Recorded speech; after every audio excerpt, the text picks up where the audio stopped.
आखिर हो क्या रहा है 2025 में? क्या ये 2024 में नहीं हुए या 2023 में नहीं हुए? हर समय हो रहे हैं, बढ़ते जा रहे हैं जबकि, लेकिन इंसान भूलता जा रहा है चीजों को। अभी ये हादसे हुए, अभी विमान हादसा हुआ, अभी गोलियां मार दी गई आतंकवादियों से, फिर दोबारा ये, फिर दोबारा केदारनाथ हेलीकॉप्टर, फिर दोबारा ये, फिर कहीं इस समय एक वैश्विक वो भी चल रही है भाई, जिसे कहा जा रहा है कि वर्ल्ड वॉर 3 शुरू होने वाला है, क्या है, फलाना है, ठिकाना है। कोई भी किसी पे भी मतलब कि आने वाले समय में सिर्फ विचार या विमर्श क्या होंगे भाई। वहां पे ये देखा उसका ड्रोन कितना तगड़ा था या उसकी मिसाइल कितनी तगड़ी थी। जहाँ पे आध्यात्मिक ऊर्जा बढ़ाने की जरूरत है वहां पर लोग अभी भी व्यस्त हैं। साइंस ने भी बड़ी तरक्की कर ली। साइंस कह रहा है मैं उल्का पिंड आ रहा है पृथ्वी की तरफ, पृथ्वी का बहुत अधिकांश हिस्सा दिक्कत कर सकता है, मैं उसे मारने के लिए कुछ बना रहा हूँ। तुम लोगों ने पहले इंसान को मारने के लिए बना रखा है भाई। वाष्प हो जाएंगे उससे, तो वो तो बचने वाला हिसाब ही नहीं। सबने बना रखा है एक दूसरे के लिए। बचेगा क्या? जब बचेगा ही नहीं तो तुम वो जो भगवान फेंक रहा है उसे क्या, वो आएगा नहीं आएगा वो भी क्या है? तुमने पहले ही बना रखा है। ना कोई प्रभु वृत्ति है, ना कोई आध्यात्मिक ऊर्जा बढ़ रही है, ना ही कोई ऐसी बातें हैं, ना ही कोई ऐसी आध्यात्मिक यात्राएं हैं। सब यात्राएं हैं, क्योंकि वहां पे जाके हम कैंपिंग करेंगे, वहां पे जाके हम बंजी जंपिंग करेंगे। लोग सुकून किस चीज का पाना चाह रहे हैं? लोग मरना भी नहीं चाह रहे हैं, लोगों को मोक्ष भी चाहिए। चारधाम यात्रा किस लिए कर रहे हैं लोग? मोक्ष ही तो चाहिए होता है ना। कि मोक्ष का मतलब क्या है पता है? कि ये जो इंसानी शरीर है इसमें दोबारा ना आए, मतलब वो सिर्फ बैकुंठ धाम में आप प्रवेश करेंगे। उसके बाद आप कोई रूप नहीं लेंगे, कोई परजीवी या कुछ या मनुष्य रूप में, जो सांसारिक जीवन में जिसे मृत्यु लोक कहा जाता है, उसमें नहीं आएंगे आप। ये हो गया आपका सारा हिसाब किताब। अब बचना भी चाहता है, बिना शरीर छोड़े मोक्ष कैसे मिलेगा? सोचने वाली बात है। मतलब कि बचना भी चाह रहा है, मोक्ष भी चाहिए, मरना भी नहीं चाह रहा, और मर भी रहा है तो जानबूझ के भी कहीं अपनी बुद्धि से जा रहे हैं। मतलब कि इतना खतरनाक हिसाब है कि सुकून पाने के लिए लोग पहाड़ों में जा रहे हैं। लोगों की रील बन रही है, लोग रील बना रहे हैं भाई। वही वहां पे जा जाके लोग कह रहे हैं कि ये अगर सुकून पाना है यहाँ आइए। जिसके मन में सुकून नहीं होगा वो तो भटकता रहेगा, वो तो कहीं पर भी सुकून में नहीं हो सकता।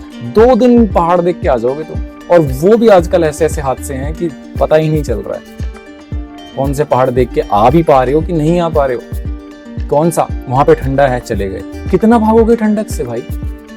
2 दिन की ठंडक ज्यादा अच्छी है कि हमेशा की ठंडक ज्यादा अच्छी है? और हमेशा ठंडक भी नहीं। इंसान का शरीर है, हर चीज से बना है, थोड़ी गर्मी भी झेलनी पड़ेगी। बर्दाश्त, चीजों को सहन शक्ति खत्म होती जा रही है भाई।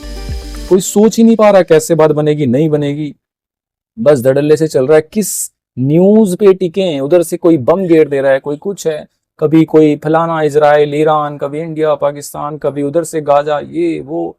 मतलब कि भरे पड़े हैं न्यूज चैनल, लेकिन न्यूज चैनल में कुछ भी सकारात्मकता ढंग से नहीं दी है। क्यों? है ही नहीं। केदारनाथ जैसी पवित्र धामों पे इतने बुरे हाल हो रहे हैं, लोग झुलस जा रहे हैं भाई, हेलीकॉप्टर गिर जा रहा है।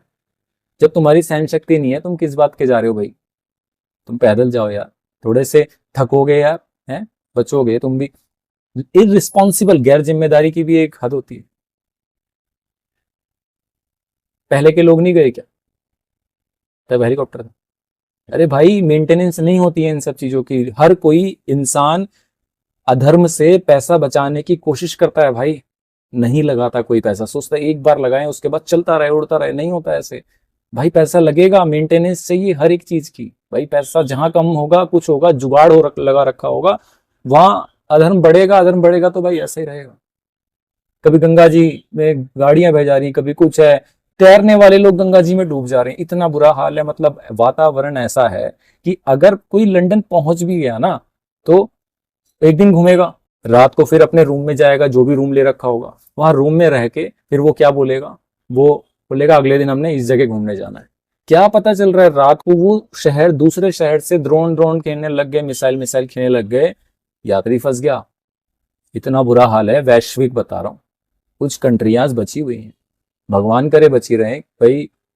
टचवुड, मैं तो कह रहा हूँ नजर ना लगे। स्विट्जरलैंड जैसी जगह हो गई भाई, नजर ना लगे। प्रकृति है, प्रकृति से बहुत प्यार है, प्रकृति से प्यार है तो प्रकृति के प्रति आपकी संवेदनाएं हैं। इसका मतलब आप प्रभु से जुड़े हो, जुड़ना चाह रहे हो, आप आध्यात्मिक हो। आप गलती से भी मन में आप बेविचार को आगे नहीं बढ़ाओगे।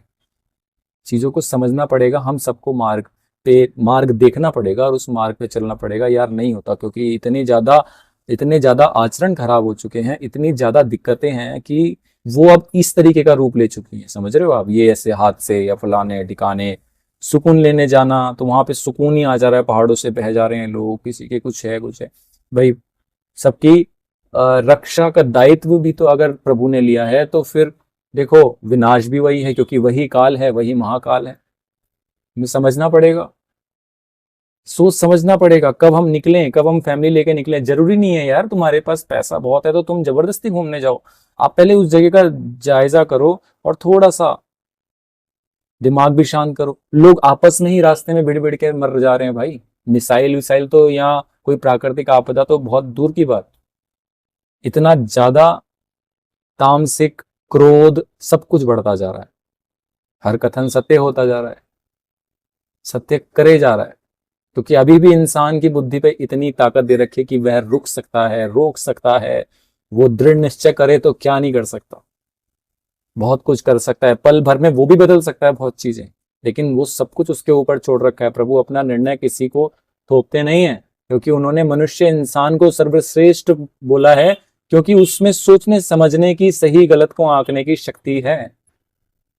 भाई बहुत होता जा रहा है। आप आए दिन कुछ ना कुछ, एक प्लेन हादसा हुआ है उसके बाद 10 बच गए हैं, लेकिन हो रहे हैं, क्या पता हम देख ही ना रहे हो, पहले भी होते रहे। एक बहुत बड़ा हुआ, कईयों की कुर्बानियां गई तब जाके, अब देख रहे हो। ऐसा मौका ही क्यों आने दे जो उस रेंज तक जाए।